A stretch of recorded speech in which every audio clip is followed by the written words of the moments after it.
15h, 16h30, cette année-là, sur France Bleu Pays de Savoie.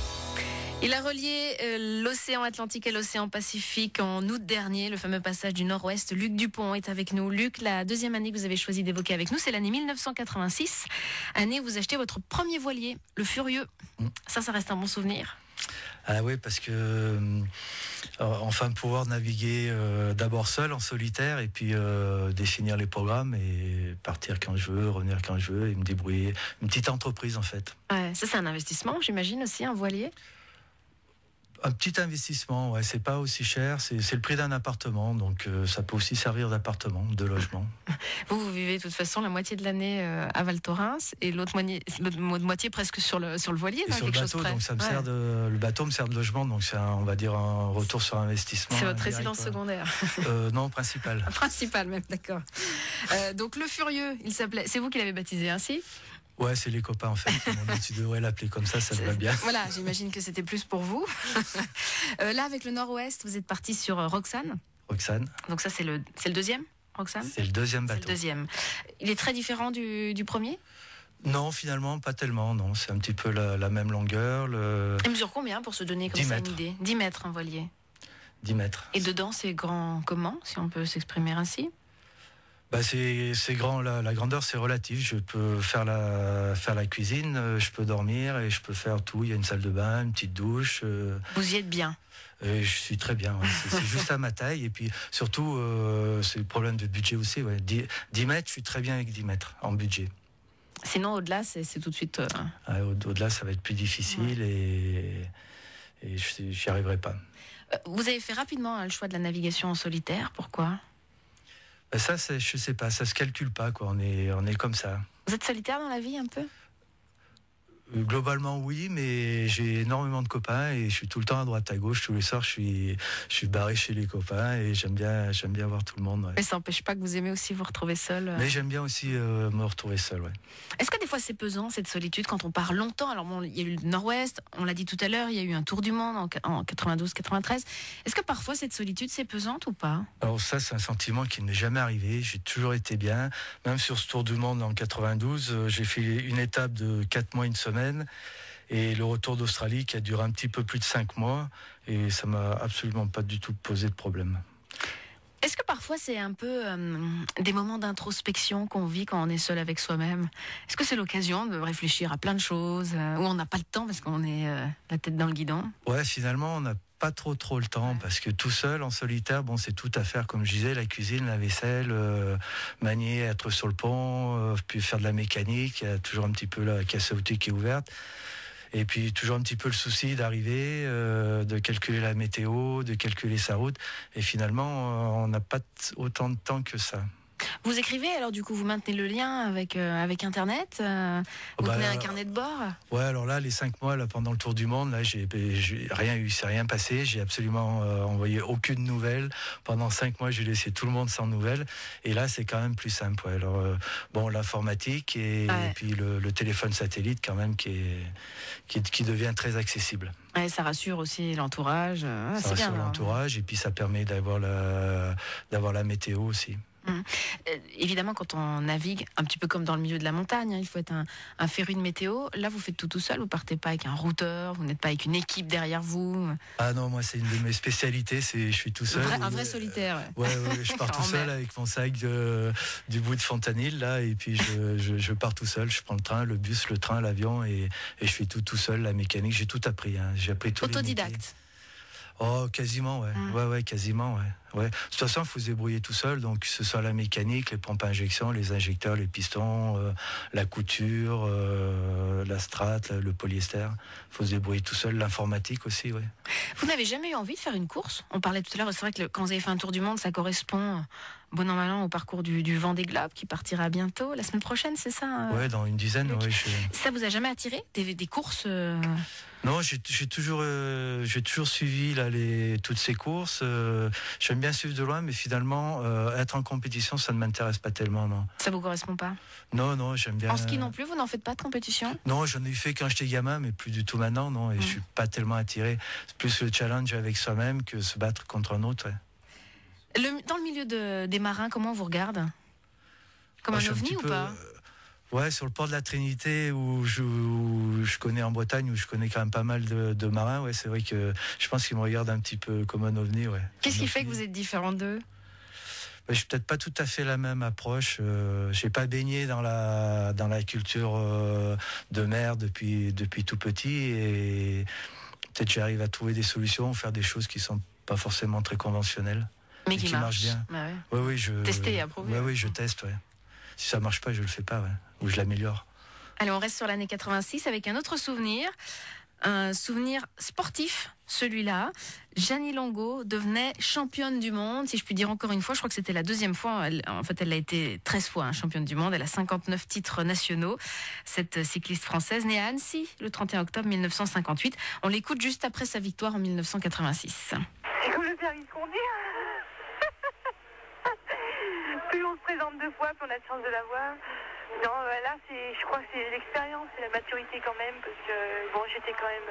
Et puis bon, c'est tout un tout. C'est toujours pareil. Il faut que le jour même, il y ait tout réuni, qu'on ait la chance que tout soit réuni, qu'on ait pas mal aux jambes, qu'on soit bien, qu'on soit motivé, qu'on n'ait pas des petits problèmes. C'est ça, quoi. Il n'y a pas d'autre raison tout de même à ce succès. C'est surtout le fait d'avoir été au calme dans une famille française très sympathique.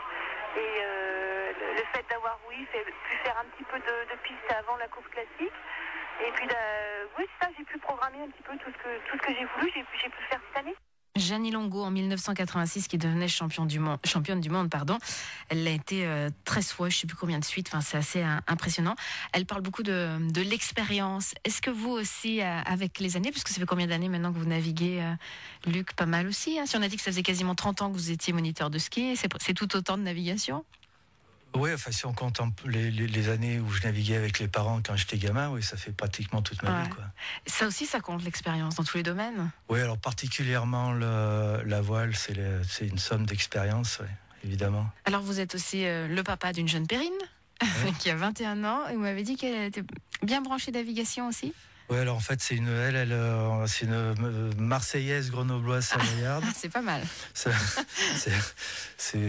un mélange sympa. Ouais, c'est un petit mélange sympa, mais essentiellement à Marseille, et elle fait beaucoup de régates.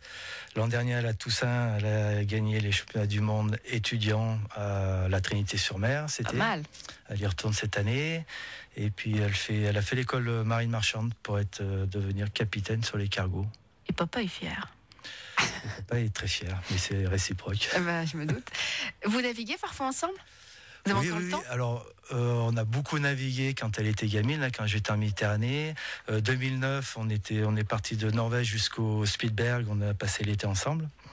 Puis depuis, non, mais c'est vrai qu'on n'a pas moins le temps de se voir. Ouais, mais n'empêche que toutes ces années ont forgé en tout cas quelque chose, hein. Un lien important. Voilà, c'était le petit clin d'œil à Perrine qui, comme par hasard, navigue elle aussi. On se retrouve dans une poignée de secondes avec Luc Dupont. Luc, vous allez nous parler un petit peu des projets maintenant à venir, parce que quand vous êtes arrivé du Tour du Monde, vous vous êtes dit je vais faire le Nord-Ouest. Quand vous êtes arrivé du Nord-Ouest, vous allez nous dire ce que vous aviez prévu de faire, parce que ça se passe pas tout à fait comme vous l'aviez souhaité, mais je suis sûre que vous avez déjà un plan B. France Bleu, France Bleu. En soirée, je fais passer le message dans la compile. Bonsoir Michel. Bonsoir Evelyne. Ça va? Oui, très bien. Je vous remercie de votre émission, parce que quand je l'écoute, vous donnez toujours un coup de morale aux gens. Et c'est ce qui est appréciable par les temps qui courent d'avoir quelqu'un comme ça. La compile à 21h sur France Bleu. Le Chambéry-Savoie Handball est en Ligue des Champions. Avec France Bleu Pays de Savoie, radio partenaire officiel, encouragez les coéquipiers des frères Gilles et mettez l'ambiance au phare de Chambéry Métropole lors de la prochaine rencontre. Le prochain match de la Ligue des Champions pour le Chambéry-Savoie Handball, c'est ce dimanche. Chambéry reçoit les Polonais de Kielce pour le compte de la 4e journée de Ligue des Champions. Le match aura lieu au phare de Chambéry Métropole. Coup d'envoi de la rencontre à 19h avec France Bleu Pays de Savoie, radio partenaire officiel.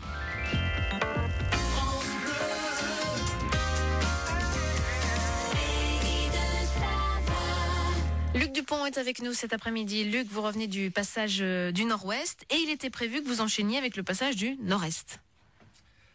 Oui, Nord-Est. Alors le Nord-Est, le problème c'est la Russie. Dites-nous, voilà, Nord-Est, ça veut dire au-dessus de la Russie? Alors le Nord-Est, c'est passé au nord de la Russie. Au nord de la Russie, voilà. C'est-à-dire, en fait, j'aurais bien voulu faire complètement le tour du pôle Nord.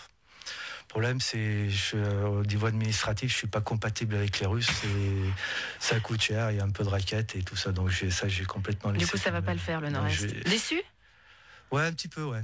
Un petit peu. C'est dommage qu'on puisse pas aller se balader un petit peu où on veut, même chez les Russes, pourquoi pas. Je vais pas les embêter. C'est juste pour voyager et c'est pas possible. Moi, bon, ça coûte cher, raquettes, et c'est même incertain. Alors du coup, j'imagine que vous avez déjà un plan B, Luc. Vous allez pas rester comme ça. La planète est grande, puisqu'il y a des gens qui veulent pas nous voir. Et ben, je vais aller voir ailleurs. Je vais les voir ailleurs. Et ben, je vais descendre une partie de l'Alaska, parce que le bateau actuellement est plutôt au nord de l'Alaska, donc j'ai toute l'Alaska à faire. Oui, parce que vous l'avez laissé là-haut. Ouais, il est très très nord sur l'Alaska, et donc il y a les îles Aléoutiennes, le golfe d'Alaska. Après, en descendant, on arrive sur le Canada, Vancouver, et puis le nord des États-Unis. Puis d'ici à 2-3 saisons, arriver en Patagonie. Donc vous allez continuer à descendre, en fait. Continuer à descendre, moi, changer d'hémisphère et repartir sur la Patagonie, Terre de Feu, Cap Horn, repasser le Cap Horn et peut-être un petit tour en Antarctique. Bon, ça laisse quelques saisons d'été bien occupées, là. Ouais, alors ça, pour moi, c'est mon problème, c'est que si sur les 15 ou 20 ans à venir, là, je sais quoi faire, donc Oui, il va vous manquer du temps, Luc. Ouais, il va me manquer du temps à la fin de ma vie, ouais, ça sans problème. Ouais. Bon, petit clin d'œil sur l'Alaska, où vous avez laissé le bateau, puisque c'était l'arrivée le 3 septembre en Alaska. Moi, j'ai vu sur votre site internet une magnifique pépite d'or que vous avez ramenée d'Alaska. Vous avez rencontré des chercheurs d'or. Alors, sur le site internet, on voit pas les proportions. Elle est énorme, là, vous me dites qu'elle est beaucoup plus petite. Ouais, non, j'ai montré un peu grosse, d'accord, mais moi, je pensais qu'elle faisait 4-5 cm, non, elle est plus petite. Ouais, c'est une toute petite pépite. Mais alors, c'est vrai que depuis une quinzaine d'années, c'est le renouveau de l'or et de la ruée vers l'or dans cette partie-là de l'Alaska. Donc on retrouve plein de gens qui viennent un petit peu de partout et qui viennent tenter leur chance. Et finalement, je pense que c'est assez similaire à ce qui devait se passer à la fin du 19e à San Francisco et la grande ruée vers l'or. Ouais. Alors, on va être honnête, c'est pas vous qui l'avez trouvé, la pépite, Luc. Moi, j'ai cru au début. Ouais, non, j'ai cru qu'elle était grosse et qu'en plus, c'était vous qui l'aviez trouvée. Vous avez essayé quand même, ouais? Oui, j'ai essayé, mais alors, bon, il faudrait peut-être un petit peu plus de temps. Et puis, si on essaye vraiment. On se prendrait au jeu, oui. Donc, non, là, je suis allé dans un saloon et puis j'ai rencontré des gens, donc quelques bières, quelques rhums, et puis j'ai eu ma petite pépite d'or. Vous avez échangé la pépite contre des coups à boire. Quelques bières. Ça le fait bien, vous l'avez gardée? Oui, je l'ai gardée, je l'ai ramenée. Ouais. Vous allez la garder telle quelle? Ouais, hein. Tel quel, bien sûr. Ouais. Vous avez gardé le lien avec ceux que vous avez croisés sur votre route, là, dans le passage du Nord-Ouest, grâce à Internet? Oui, alors Internet, là, c'est formidable parce que là, on récupère les mails et puis c'est vrai que chaque année, la liste s'agrandit, puis je reçois des mails de Norvège, du Spitsberg, d'Islande, de Groenland. Donc les gens continuent, les amis continuent à suivre, ouais, bien sûr. C'est sympa, ça, le lien. C'est super, ça. En tout cas, merci beaucoup, Luc Dupont, d'être venu nous voir. C'est déjà la fin de cette émission. Vous reviendrez dans quelques saisons pour nous raconter la suite du périple. Avec plaisir, on va vous suivre jusqu'à la Patagonie, jusqu'à la Terre de Feu, avec plaisir. Avec plaisir, merci. Bon, merci Luc, bonne continuation à vous. Et puis, tenez-nous au courant quand le carnet de voyage sort. Comme ça, on en parlera également, parce que là, on fait de la radio, mais rien de tel aussi que de voir les photos, puis aller jeter un œil sur les navigations de Lucos, sur le site internet de Luc. Merci Luc. Merci Sylvia. Et bonne saison à Val Thorens. Merci.